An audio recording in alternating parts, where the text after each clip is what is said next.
Salut à tous mes petits amis cinéphiles, aujourd'hui on se retrouve pour l'épisode 2 de l'émission No Spoil. Petite question, vous connaissez Batman?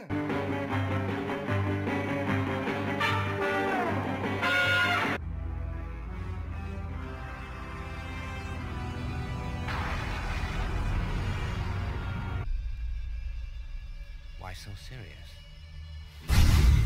Mais bien sûr, putain. Et bien entendu, vous avez sûrement entendu parler de Batman et Robin, réalisé par Joel Schumacher en 1997. Certaines chaînes YouTube ont déjà mentionné ce film en disant que c'est une bouse infâme. C'est la vérité, il est nul, putain, ce film est à chier, George Clooney est mauvais dedans. C'est une honte et il insulte à l'univers de Batman. Allez, l'heure est venue encore pour moi de souffrir pour vous. C'est parti pour la review de Batman et Robin.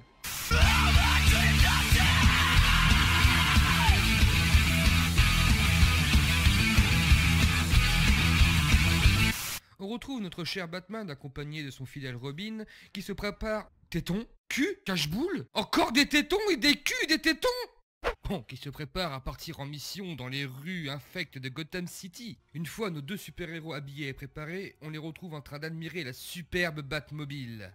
Jackie, Jackie, la quatrelle, Jackie,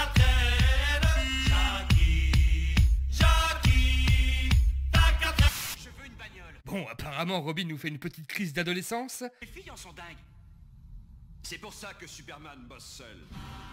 On en est qu'à 5 minutes de film et Batman en a déjà marre de son acolyte. Robin enfourche sa Batmoto, ou plutôt sa Robin Moto, et le film nous laisse avec un plan d'Alfred qui ne se sent pas bien. Ouh, est-ce que ça aura une importance plus tard, dis donc?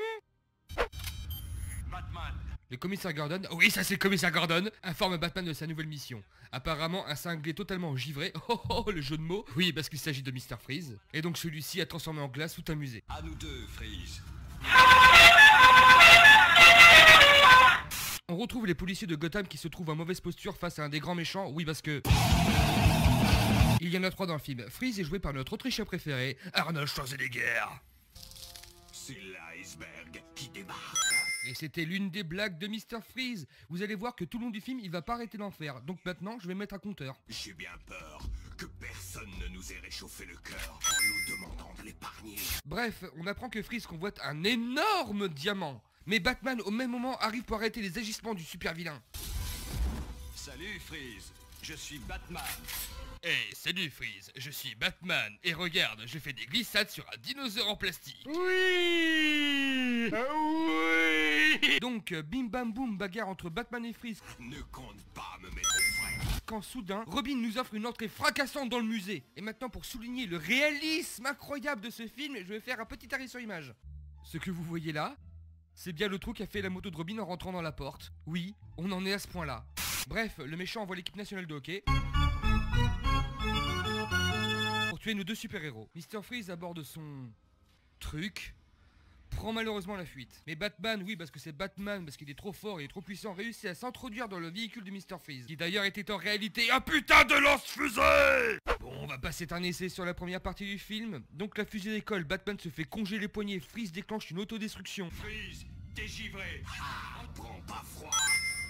Mais Robin, qui s'est accroché à la fusée auparavant, réussit à libérer Batman et tous les deux sautent avec une magnifique explosion dans l'arrière-plan. Freeze saute de la fusée et déploie ses magnifiques ailes. What the fuck, des ailes? Oh mon dieu, ils nous ont fait un Mr. Freeze volant dans ce film de merde. Une fois de retour sur le plancher des vaches, nos héros poursuivent le méchant dans ce qui ressemble à des égouts. Robin, un peu pressé parce que le film traîne en longueur, saute sur Freeze pour le neutraliser, mais celui-ci se fait congeler comme un boulet. Reste cool, Robin des Bois. Tiens, c'est marrant, ça me rappelle la réplique d'un autre film, ça. Reste cool, sac à merde. Et si on associait les deux?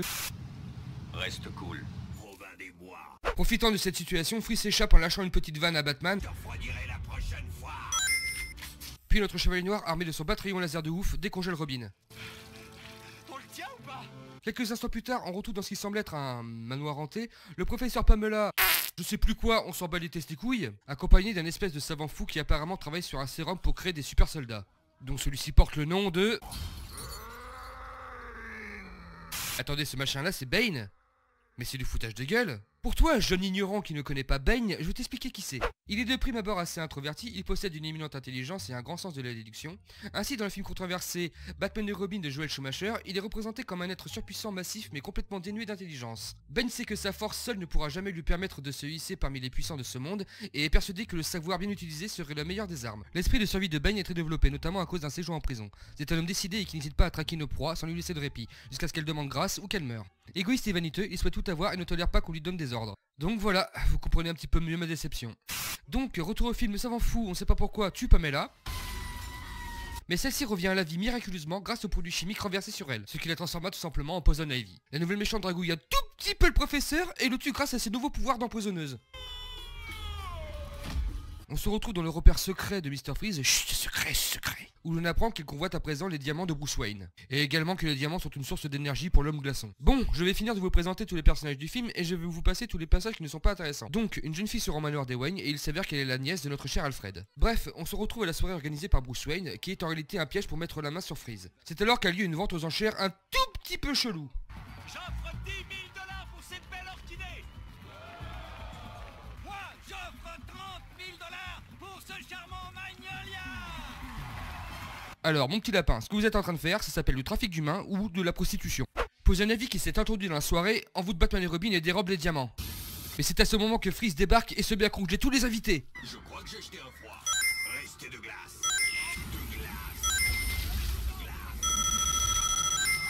Celui-ci pique les diamants à Poison Ivy et prend la fuite à bord de sa Freeze mobile. Batman et Robin se lancent alors à sa poursuite et grâce à un habile stratagème le met hors d'état de nuire. Mr. Freeze est donc envoyé au Mordor, à l'asile d'Arkham, et il se fait donc enfermer en cellule. Mais attends, ils sont en train de le transporter en frigo là. Poison Ivy accompagné de son nouvel ami Bane font évader le bonhomme de neige. Pendant ce temps, au manoir des Wayne, l'état d'Alfred ne s'est pas du tout amélioré, ce qui a donné envie à Barbara de fouiller dans son ordinateur. Elle est en train de découvrir que Bruce Wayne et son ami, que je me rappelle plus comment il s'appelle, sont en réalité Batman et Robin, et on a l'impression qu'elle en a rien à foutre en fait. Cette petite fouineuse découvre la Batcave et dit à un Alfred virtuel: Je voudrais aider Batman et Robin. Attends, mais tu viens à peine de découvrir le secret de Batman et Robin et tu décides ça toi sans réfléchir.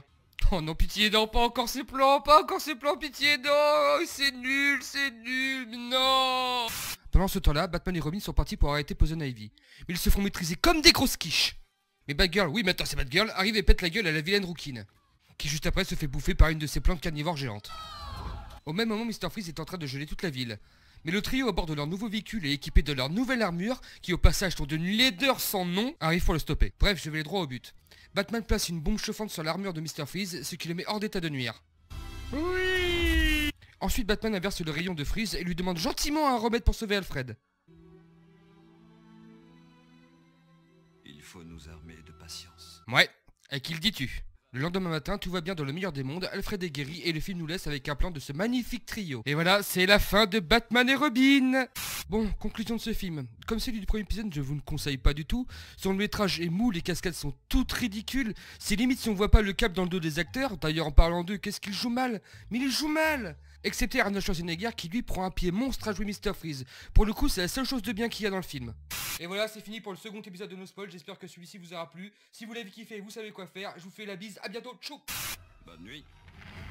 À la fin du dernier Batman, on se rend compte que le méchant n'était pas celui qu'on pensait, que c'était Marion Cotillard, un peu comme...